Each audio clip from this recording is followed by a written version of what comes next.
everyone, welcome to Gurudev classes. I hope you are doing well. So today we will continue with chapter 2. Let's start. Okay, आज हम पढ़ेंगे 2 important agencies of secondary source. जो हमने secondary source हमारा है उसका हम data कहाँ कहाँ से कलेक्ट कर सकते हैं, जो मेजर एजेंसीज हैं उसके बारे में आज हम करेंगे। First one is census of India, यानी कि भारत की जनगणना। जब भी हम सेंसस के बारे में बात करते हैं तो इसका मतलब फुल काउंटिंग होती है पूरी पॉपुलेशन की, उसी को ही हम सेंसस बोलते हैं। और इंडिया के अंदर अगर हम देखें तो हर 10 साल में जनगणना या सेंसस ज़रूर कंडक्ट कराया जाता है। तो यही हमारा सेकेंडरी सोर्स का बहुत ही ज़्यादा इम्पोर्टेंट एजेंसी मानी जाती है। It provides the most important and complete demographic record of population. ये जो हमारा सेंसस होता है ना, इसके अंदर हमें इंडिया के अंदर जो पॉपुलेशन है उसका पूरा डेमोग्राफिक प्रोफाइल का पता चल जाता है। These are conducted every 10 years, और हर साल में ही कंडक्ट कराया जाता है census. The census official collects information on various aspect of population such as sex ratio, literacy, migration, etc., which are used to interpret and the analysis to understand many economic and social issues in India, and accordingly plan and policies are formulated. तो इसमें क्या कहा गया है कि जो हमारा census conduct कराया जाता है, वो जो सेंसस है उसमें काफ़ी सारी इंफॉर्मेशन शामिल होती हैं।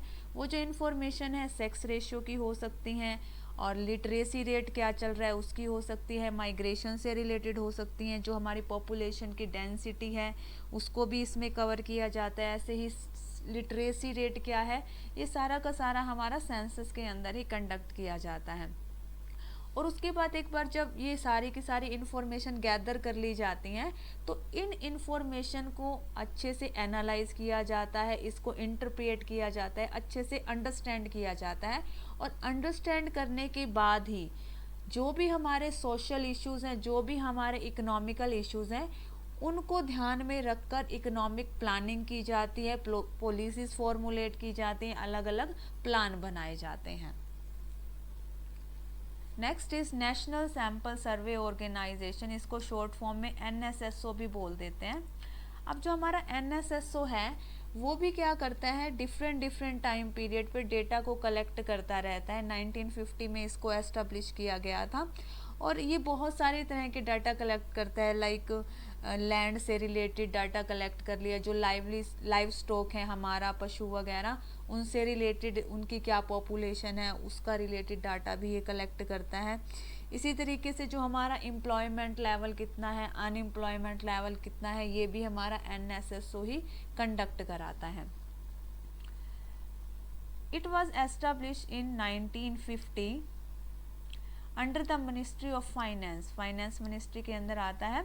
और इसका काम क्या है, to conduct the survey and collect the data to estimate of literacy, school enrolments, maternity, PDS etcetera. PDS means यहाँ पर पब्लिक डिस्ट्रीब्यूशन सिस्टम है। To publish survey through reports, NSSO conduct continuous survey on various problem in successive rounds. अब इसमें क्या बोल रखा है कि जो हमारा NSSO है ना, वो डिफरेंट तरह के सर्वे कंडक्ट कराता है और फिर डेटा को कलेक्ट करता है। लाइक जो हमारी लिटरेसी रेट है, लिटरेसी से रिलेटेड एस्टिमेशन लगाता है, डेटा कलेक्ट करता है। स्कूल में कितने बच्चों ने एनरोलमेंट कराया है, कितने बच्चे पढ़ने के लिए नहीं जा रहे हैं। इसी तरह से PDS हमारा क्या है, पब्लिक डिस्ट्रीब्यूशन से रिलेटेड सिस्टम, वो किस तरह से काम कर रहा है। ये सारे के सारे डेटा का सर्वे किया जाता है, डेटा को कलेक्ट किया जाता है, फिर जो इसकी रिपोर्ट्स हैं उसको छापा जाता है, और उसके आधार पर जो इंफॉर्मेशन सबको दी जाती हैं। और जो हमारा NSSO है ये लगातार सूचनाएं देता रहता है, फर्निश कराता रहता है। Now next slide. अब ये जो हम की टर्म्स करेंगे, ये वाला चैप्टर हमारा चैप्टर नंबर 2 फिनिश हो चुका है, लेकिन ये जो की टर्म्स हैं ये इस चैप्टर के साथ साथ जो थर्ड वाला हमारा चैप्टर है उसका बेसिक है, तो इसको पढ़ना बहुत ज़रूरी है। Let's start. पॉपुलेशन और द यूनिवर्स, ये मैं पहले भी बता चुकी हूँ। It means totality of the item under the study. Study के अंदर जितनी भी आइटम है, जब हम सबको कैलकुलेट करते हैं, सबको हम एक साथ लेके चलते हैं, किसी भी आइटम को छोड़ा नहीं जाता है, तो उसको हम यूनिवर्स बोलते हैं या पॉपुलेशन बोलते हैं। अब इस डायग्राम को ध्यान से देखो, ये जो पूरा फुल सर्कल गिवन है ना, ये पूरा का पूरा हमारा क्या है, पॉपुलेशन है। और जो हमारा सैंपल होता है ना पॉपुलेशन का, ये एक सबसेट होता है। देखो ये जो स्मॉल वाला सर्कल है, ये हमारा सैंपल है। तो सैंपल की डेफिनेशन भी दे रखी है, it refers to a group or a section of the population from which information is to be obtained. तो यहाँ पर क्या बता रहा है कि पॉपुलेशन का ही एक पार्ट है, इसका ही एक सेक्शन है जिससे हमें इंफॉर्मेशन गैदर करनी होती है, उसमें से कलेक्शन करना होता है, और उसी के बेस पर हम फिर पूरी पॉपुलेशन के बारे में एस्टिमेशन लगा पाते हैं। अब एक गुड सैंपल कैसा होना चाहिए उसके बारे में बता रखा है। It is smaller than the population and is capable of providing accurate information about the population at lower cost and lesser time। अब हमारा जो अच्छे वाला सैंपल होता है ना, वो क्या होता है, वो पूरी पॉपुलेशन का एक छोटा सा हिस्सा होता है, और ये क्या करता है, कम कॉस्ट में और कम टाइम में एक्यूरेट इंफॉर्मेशन देता है, जो कि पॉपुलेशन पर ही बेस्ड होती है।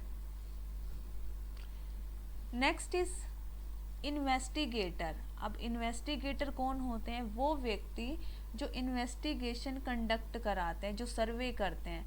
The person who conduct statistical investigation, जो स्टेटिस्टिकल इन्वेस्टिगेशन कंडक्ट कराता है उसको ही हम इन्वेस्टिगेटर बोलते हैं।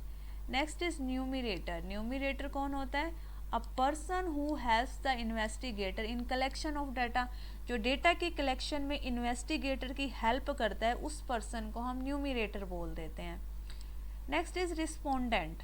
अब रिस्पोंडेंट कौन क्या होगा, वो व्यक्ति होगा जो रिस्पॉन्स कर रहा है, मतलब जो हमें इंफॉर्मेशन फर्निश करा रहा है। The person from home statistical information is collected. वो व्यक्ति जिससे स्टेटिस्टिकल इंफॉर्मेशन हम कलेक्ट कर रहे हैं, वो हमारा रिस्पोंडेंट होता है। अब ये जो पिक्चर दे रखी है, इसको ध्यान से देखो। ये जो व्यक्ति है जिसके हाथ में ये बोर्ड है और ये टिक मार्क कर रहा है, ये व्यक्ति है हमारा न्यूमिरेटर, ठीक है। और ये जो रिस्पॉन्स दे रहा है, सोच सोच के बता रहा है, ये हमारा है respondent. Next is statistical unit. अब स्टेटिस्टिकल यूनिट क्या होती है, ये वो यूनिट होती है जिस आइटम को हम लेकर चलते हैं अपने सर्वे में, उसको किस चीज़ में मेज़र कर रहे हैं, उसी को ही हम स्टेटिस्टिकल यूनिट बोल देते हैं। The item on which measurement are taken, वो आइटम जिसका हम मेजरमेंट लेके चलते हैं, वो हमारा स्टेटिस्टिकल यूनिट है। लाइक वेट इन किलोग्राम, जैसे हमने वेट के बारे में बात की, वेट को हम किस में मेज़र करते हैं, किलोग्राम में, तो यहाँ पर यूनिट क्या हो जाएगी, हमारी किलोग्राम हो जाएगी। Move on to next slide.